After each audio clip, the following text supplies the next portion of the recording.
বন্ধুগণ, আজকে আমি একটি আলু বেগুনের সহজ রেসিপি নিয়ে হাজির হয়েছি। তার জন্য নিয়েছি একটা বড় সাইজের বেগুন, আর নিয়েছি একটা মিডিয়াম সাইজের আলু, আর দুটো ছোট ছোট টমেটো। এবার এগুলোকে আমি এইভাবে কেটে নিয়েছি, ধুয়ে পরিষ্কার করে নিয়েছি। এবার আমি এখানে দিয়ে দেব লবণ। আমি এখানে হাফ চামচের একটু কম দিয়ে দিলাম লবণ। লবণটা দেওয়ার পর আমি এখানে দিয়ে দেব হলুদের গুঁড়ো। হলুদের গুঁড়োটা দেওয়ার পর আমি লবণ আর হলুদ সমস্ত সবজির গায়ে মাখিয়ে নেব।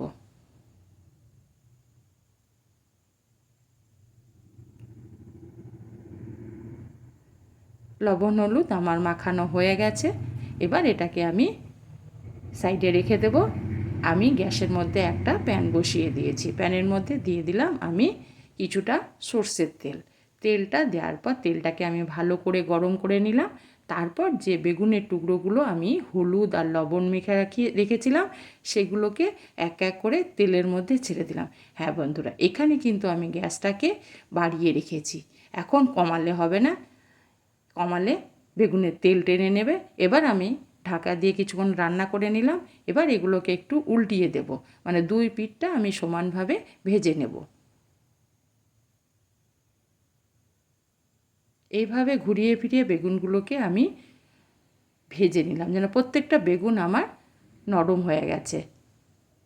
এবার বেগুনগুলোকে উঠিয়ে নিলাম। এই কড়াইয়ের মধ্যে বা এই প্যানের মধ্যেই আমি দিয়ে দেব যে আলুগুলোকে কেটে রেখেছিলাম, লবণ আর হলুদ মাখিয়ে রেখেছি, সেগুলোকে দিয়ে দিলাম। আর এর সঙ্গে আমি দিয়ে দেব সে টমেটোর টুকরোগুলোকে। এবার এটাকেও ঢাকা দিয়ে আমি কিছুক্ষণ রেখে দেব।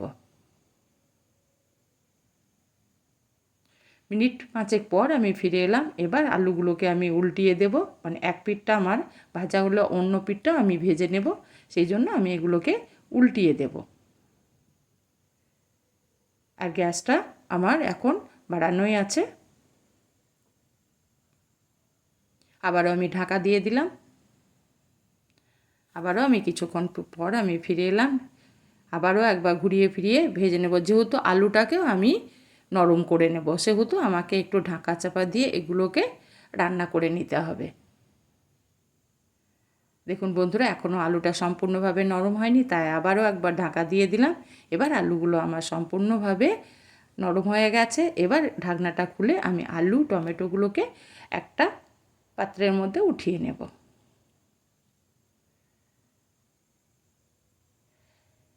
ওই প্যানের মধ্যেই আমি দিয়ে দিলাম 1.5 চামচ সর্ষের তেল। তেলটা দেওয়ার পর আমি এখানে দিয়ে দেব গোটা 4 শুকনো লঙ্কা, আর দিয়ে দিলাম কিছুটা রসুনের কোয়া।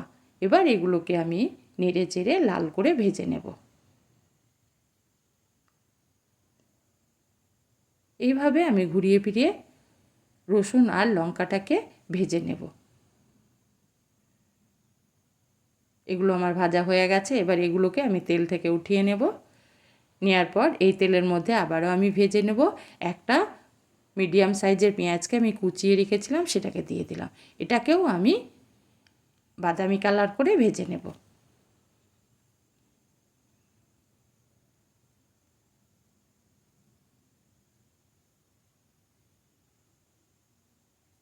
পেঁয়াজটা আমার নরম হতে লেগেছে, মানে পেঁয়াজটাও আমার লাল হয়ে গেছে। এবার আমি এগুলোকেও উঠিয়ে নিলাম।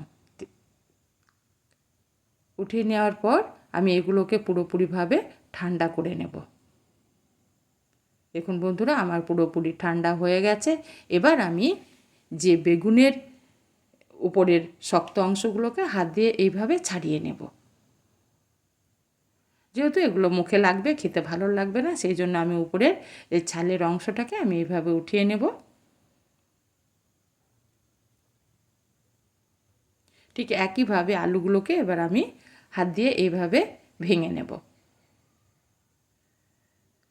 টমেটোরও উপরের অংশটাকে আমি বাদ দিয়ে দেব।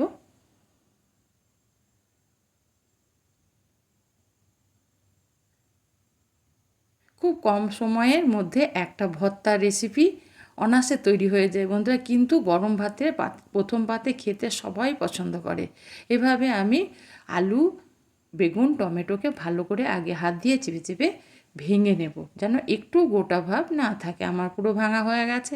এবার আমি যেহেতু লবণ আমি আগে ব্যবহার করেছি, সেই জন্য আমি এখানে অল্প একটু লবণ দিয়ে পেঁয়াজটা আর রসুনটা, লঙ্কাগুলোকে আমি হাত দিয়ে ভালো করে ভেঙে নেব।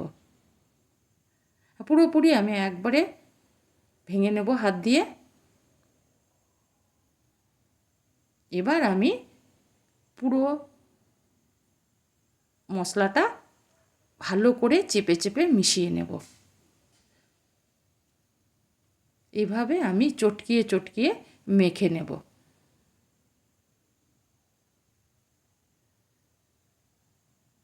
এবার আমি এখানে দিয়ে দেব কিছুটা কুচনো ধনেপাতা। ধনেপাতাটাকে দেওয়ার পর আবারও আমি কিছুক্ষণ চটকিয়ে মেখে নেব।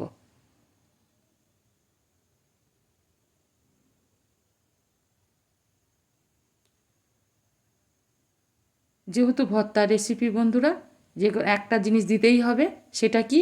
সেটা হলো সর্ষের তেল। এটা না দিলে টেস্টই আসবে না। সেই জন্য আমি দিয়ে দিলাম 1 চামচ সর্ষের তেল। সর্ষের তেলটাকে আমি পুরো ভর্তার সঙ্গে ভালো করে মিশিয়ে নিলাম। এবার আমি এটাকে একটা প্লেটের মধ্যে উঠিয়ে নেব।